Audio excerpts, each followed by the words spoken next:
welcome to the study. Today we're going to go back a little bit in time and read a book that you would have received had you been flying the old 747s across the oceans in the golden age of jet travel.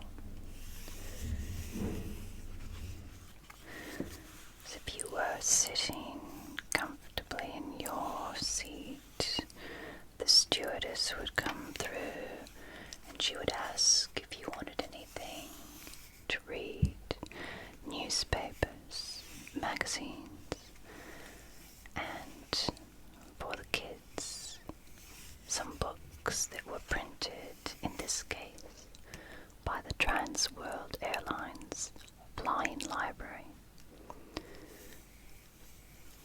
This one is called About Horses. It says, of course, you want a horse. Here's how to train him, care for him, ride him, and love him. And there's a picture there of someone jumping over a chute with a horse.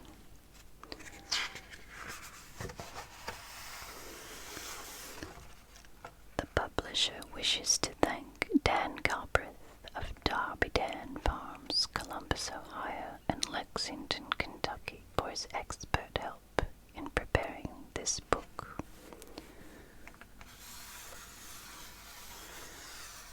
This was published, here we are, 1963.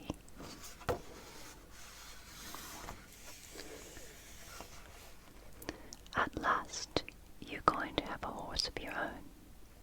It's going to be a bright little Shetland pony,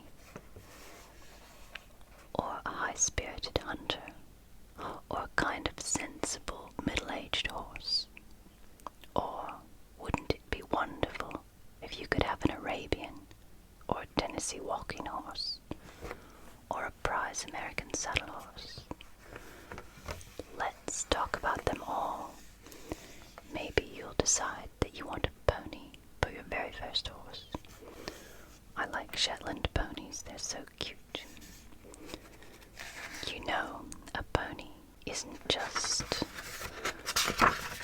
a small horse, it's a separate breed. So here it talks about the breeds of ponies. A Welsh pony, a Shetland pony, what they look like, what their characteristics are.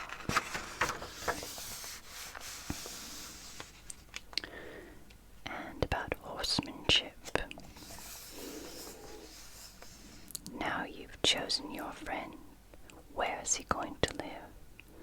Horses, just like you, need dry, airy, cool in summer, warm in winter homes.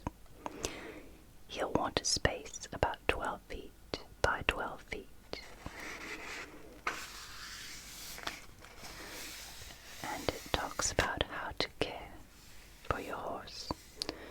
Here we have a horse wearing a horse blanket and lots of horse equipment, brushes, brooms, rakes, baskets, pails.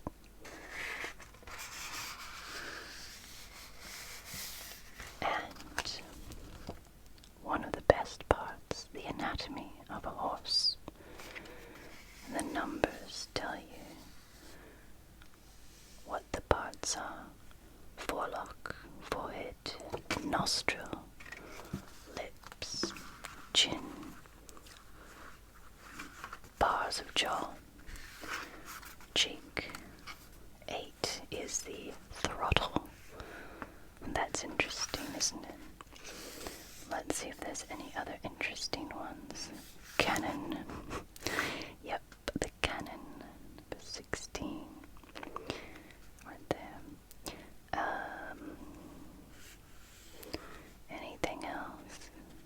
most of the things we've heard. Point of rump and dock of tail, loins and gaskin and barrel. What different saddles we need to ride a horse.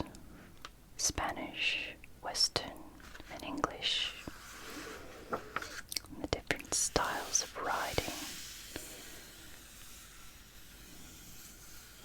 Naturally, if you're showing your horse, you'll need good boots and keep them polished. For trail riding, low shoes, comfortable and snug and securely tied, are just right. I used to wear boots when I was trail riding in the mountains, and a good thing too, because we came upon a snake.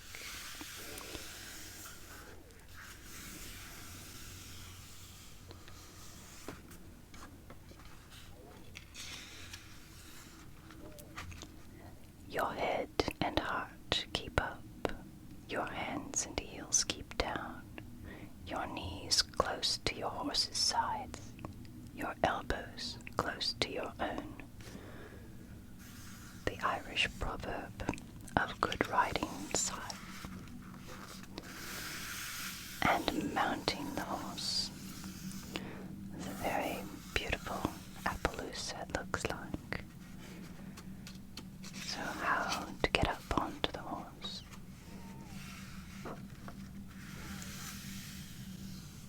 Your first lesson.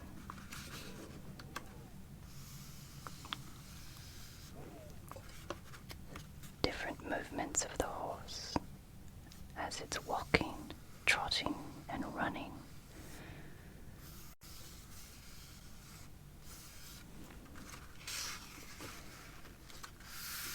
Long rein training, which can be very fun.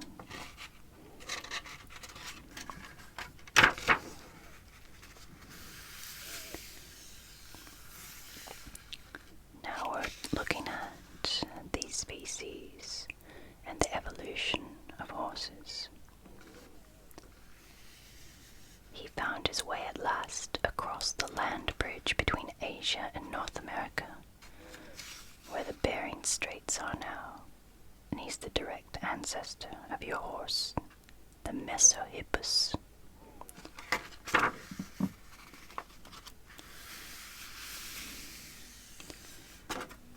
The peacock horse of the world, that's the American saddle horse. So lots of different breeds of horse have been. Oh, here's an Arabian. Have been made throughout the years for different kinds of riding, different kinds of utility, different kinds of work. And in North America, in the United States, there have been quite a few working horse breeds. Here we're talking about the Arabian,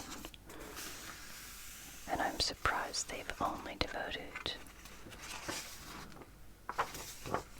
barely a page to that, because we know those beautiful, beautiful Andalusian horses that were in Spain, that was once part of the Habsburg Empire, seated in Vienna, Austria, took some of these gorgeous Arabian or Andalusian horses to Vienna to make the world-famous Spanish riding school. And here are the horses used by the Native Americans, and how these Arabians brought over to the New World by the Spanish mixed with the native breeds.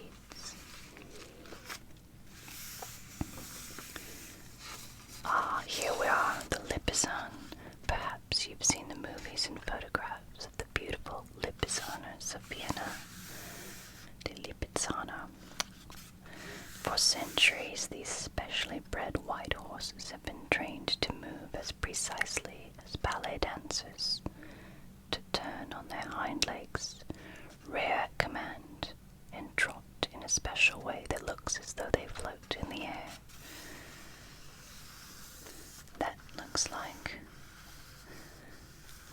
It's called the cabriolet, where the horse jumps up and kicks its legs behind.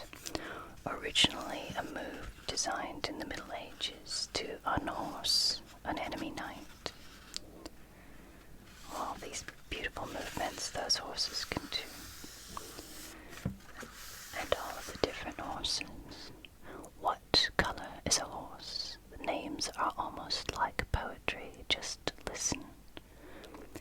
Pinto, Appaloosa, Albino, Strawberry Roan, Milk White, Coal Black, Brown and Cream, Palomino and Grullo, Dun and Grey, Chestnut and Sorrel, and Dapple and Bay, Piebald, Skewbald, Buckskin or Clay.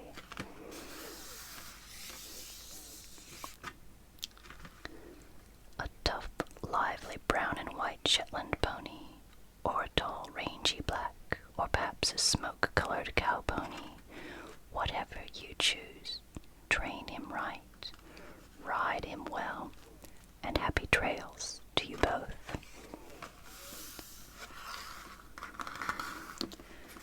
And there's the end of the book from TransWorld Airlines. It says, there are millions of grow-ahead books in print, each created to bring enjoyment and understanding to young people everywhere. Titles include Moonshot, about horses, 1 mile down, Climb Out, Flaps 10, Let's Roll, Airspeed 130, Young Brave, Crazy Horse, and Custer, Your Serve, Jump Ball, Play Ball, 18 Holes, New York City, This is London, Thursday in Paris, and others. I hope you've enjoyed looking at this book from TransWorld Airlines Flying Library, and that you found some relaxing sounds. If you enjoyed it, please give it a thumbs up or consider subscribing.